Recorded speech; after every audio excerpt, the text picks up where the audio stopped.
بسم اللہ الرحمن الرحیم۔ پیارے بچوں السلام علیکم۔ امید ہے کہ آپ سب خیریت سے ہوں گے۔ میں ہوں آپ کا معلم محمد اسامہ انس۔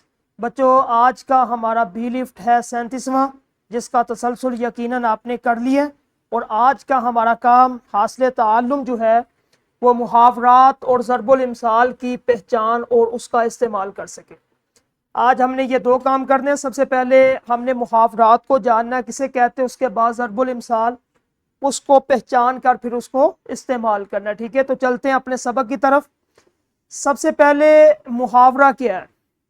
قواعد کی روح سے محاورہ اسے کہتے ہیں کہ کوئی کلمہ یا کلام اپنے حقیقی معنی کی بجائے مجازی معنی دے۔ ٹھیک ہے، یہ آپ نے ذہن نشین کرنا ہے کہ محاورے کے اندر کوئی بھی کلمہ جو ہے وہ اپنا حقیقی معنی نہیں دیتا بلکہ مجازی معنی دیتا ہے، یعنی کہ لفظ کے ظاہری لغوی معنی نہ لیے جائے بلکہ وہ مخصوص مفہوم سمجھا جائے جو اہل زبان کی گفتگو میں رائج ہے۔ ٹھیک ہے، جس طرح یہ دیکھیں کتاب ہے، حقیقی لغوی معنی کیا ہے؟ کتاب ایک، لیکن جب ہم اس کو مجازی معنی میں لیں گے تو کتاب ہمیں کیا دیتی ہے؟ ہدایت، روشنی دیتی ہے۔ ٹھیک ہے، کتاب کو پڑھ کے بندہ جو ہے وہ صحیح کام کرتا ہے، بندے کا دل دماغ جو ہے وہ روشن ہوتا ہے، بندہ اچھائی کی طرف جاتا ہے۔ ٹھیک ہے، تو مجازی معنی اس کتاب کا کیا ہوگا؟ روشنی۔ ٹھیک ہے، حقیقی معنی محض ایک کتاب۔ ٹھیک ہے، اسی طرح جو ہے آپ کئی کلاس کے اندر جو متعلقہ اساتذہ اس طرح کی مثالیں دیں کہ کوئی بھی، جس طرح یہ میرے ہاتھ میں قلم ہے، اب اس کا حقیقی معنی قلم ہی ہے۔ ٹھیک ہے، جس طرح ریموٹ ہے، اس کا لغوی حقیقی معنی ریموٹ، لیکن جب اس قلم کا ہم کوئی دوسرا معنی کریں گے تو اس کو مجازی معنی کہتے ہیں۔ ٹھیک ہے، تو اسی طرح دوسرے نمبر پہ ہے محاورات کی مثالیں۔ یہ دیکھیں نمک چھڑکنا۔ ٹھیک ہے، نمک چھڑکنا، اب اس کو اگر حقیقی معنی کے اندر لے کے جائیں گے تو نمک جو ہے وہ کسی کے اوپر ڈالنا۔ ٹھیک ہے، یہ حقیقی معنی، لیکن جب ہم اس کا مجازی معنی کریں گے تو اس کو ہم کیا کہیں گے کہ نمک چھڑکنے سے مراد کیا ہوگا؟ دکھی انسان کو مزید دکھ دینا۔ ٹھیک ہے، جس طرح یہ دو نشان بنے ہوئے، دل بنا ہوا، اس دل پہ ہم وار کرتے ہیں، کسی کو تکلیف دیتے ہیں، اور دوسرے نمبر پہ جو تصویر ہے وہ حقیقی معنی کی ہے۔ ٹھیک ہے، نمک چھڑکنا یعنی کہ نمک ڈالنا، جس طرح آپ سالن میں ڈالتے ہیں، ٹھیک ہے، اسی طرح آپ کسی اور چیز میں ڈالتے ہیں، پانی میں ڈالتے ہیں، یہ اس کا حقیقی معنی ہوگا محاورے۔ دوسرا ہے طوطی بولنا۔ طوطی بولنا اگر اس کا حقیقت میں معنی کیا جائے تو جس طرح طوطا بولتا ہے، ٹھیک ہے، اس کو حقیقی معنی اس کا، لیکن محاورے کے اندر ہم نے مجازی معنی استعمال کرنا، تو طوطی بولنا اس کا مجازی معنی کیا ہوگا؟ شہرت ہونا یا اثر و رسوخ ہونا یا کسی کی دھاک پر بیٹھنا۔ ٹھیک ہے، اسی طرح یہ دیکھیں ایک اور مثال ہے سر تسلیم خم کرنا۔ سر تسلیم خم کرنا یعنی کہ اس کا مفہوم ہار مان لینا یا کسی کا حکم دل سے قبول کر لینا۔ دل بر آنا، ٹھیک ہے، یعنی کہ اس کا مفہوم محاورہ شدید رنجیدہ ہونا یا آنکھوں میں آنسو آ جانا۔ یہ تھا محاورہ، اس کی مثالیں آپ نے کرنی ہے۔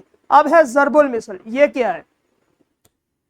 انسان کے بارہا اور مسلسل تجربات کے بعد کسی بات، واقعہ اور کام سے جو نتیجہ اخذ کیا جاتا ہے اسے ضرب المثل کہتے ہیں۔ ٹھیک ہے، یعنی کہ دوبارہ پھر دیکھ لیں کہ انسان کے بارہا اور مسلسل تجربات کے بعد کسی بات، واقعہ اور کام سے جو نتیجہ نکلتا ہے اس کو ضرب المثل کہتے ہیں۔ یہ دیکھیں سب سے پہلے واقعات اور وقت اور واقعات، پھر انسان کے مسلسل تجربات، ان کے نتیجے میں جو چیز رونما ہوتی ہے، جو نکلتی ہے، جو نتیجہ نکلتا ہے اس کو ضرب المثل کہتے ہیں۔ ٹھیک ہے، ضرب کا مطلب ہوتا ہے بیان کرنا، مثل مثال سے مثال کو بیان کرنا۔ ٹھیک ہے، اس کی جمع ہے ضرب الامثال، اردو زبان میں اسے کہاوت بھی کہتے ہیں۔ محاورات کی طرح ضرب الامثال بھی اپنے حقیقی معنوں میں استعمال نہیں ہوتا بلکہ مجازی معنوں میں اس کا استعمال کیا جاتا ہے۔ جس طرح یہ مثال دیکھیں ضرب الامثال کی، کہاوت ہے ناچ نہ جانے آنگن ٹیڑھا۔ ٹھیک ہے، اب مفہوم اس کا کیا کہ اپنی نااہلی کو دوسروں پر یا حالات پر ڈالنا۔ یہ ہم جو ہے تب استعمال کریں گے جب ایک بندہ نااہل ہے اور اس سے کام بھی نہیں ہو رہا اور اپنی نااہلی کو دوسروں پہ وہ ڈال رہا کہ اس نے یہ کیا، اس نے یہ کیا، اس نے یہ کیا، اس وقت ہم یہ کہاوت استعمال کرتے، ناچ نہ جانے آنگن ٹیڑھا۔ وضاحت اس کی کیا ہے کہ جب کوئی انسان خود کوئی کام درست طریقے سے نہ کر سکے اور نقص کام کی جگہ یا اوزاروں میں نکالے، ٹھیک ہے، یعنی کہ کام کی جگہ اوزاروں میں نکال دے، جس طرح یہ مشین بنی ہوئی ہے، یہ کیا اس کا تصویر ہے، 7 اوزار ہے، کہ اس سے کام نہیں ہو رہا بلکہ وہ سارا جتنا پلندہ ہے وہ کس پہ، اپنے اوزاروں پہ، کہ یہ کام نہیں کر رہا ہے اور اس کو کوس رہا ہے، ٹھیک ہے۔ دوسری مثال، بھینس کے آگے بین بجانا، مفہوم اس کا بات کا بالکل اثر نہ ہونا۔ اب بھینس کے آگے آپ بین بجائیں گے تو اس کو کوئی اثر ہوگا؟ اس کو پتہ ہی نہیں ہے کہ بین بجانا کیا ہے، ٹھیک ہے۔ تو یہ لغوی معنی، لیکن اس کا مجاز کے اندر کہ بات کا بالکل اثر نہ ہونا، کسی بے وقوف یا ناسمجھ انسان کے سامنے عقل اور سمجھ کی بات کرنا جس کا اس پر کوئی اثر نہ ہو۔ یہ ایک خاکہ ہے، دونوں میں فرق دیکھ لیں، محاورے میں اور ضرب المثل میں، ٹھیک ہے۔ محاورے کے اندر چند الفاظ کا مجموعہ یا کلام ہوتا ہے، ضرب المثل کے اندر انسانی تجربات کا نچوڑ یا کسی بات کا نتیجہ ہوتا ہے۔ اسی طرح محاورے کے اندر مصدر کا استعمال جو ہے نون الف نا، جس کے آخر میں نون الف نا آ جائے وہ محاورہ ہوتا ہے، ٹھیک ہے۔ اور ضرب المثل میں مصدر کا ہونا ضروری نہیں بلکہ یہ ایک مکمل جملہ ہوتا ہے۔ محاورے کے اندر اس میں کوئی طویل کہانی یا پوشیدہ کوئی قصہ نہیں ہوتا، اور ضرب المثل کے پیچھے جو ہے کوئی واقعہ ہوتا ہے، ٹھیک ہے، جس کی بنا پہ اس محاورے کو، اس جملے کو ہم استعمال کرتے ہیں، ٹھیک ہے۔ تو آج بچوں ہم نے کیا سیکھا ہے کہ محاورات زبان میں خوبصورتی پیدا کرتے، ان کے معنی مجازی ہوتے ہیں۔ ضرب الامثال ہمارے بزرگوں کی دانائی اور صدیوں کے تجربات کا خزانہ ہے۔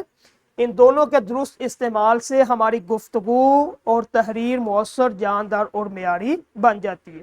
تو یہ کام کر کے تدریسی جانچ آپ نے کلاس میں کرنا ہے، ٹھیک ہے۔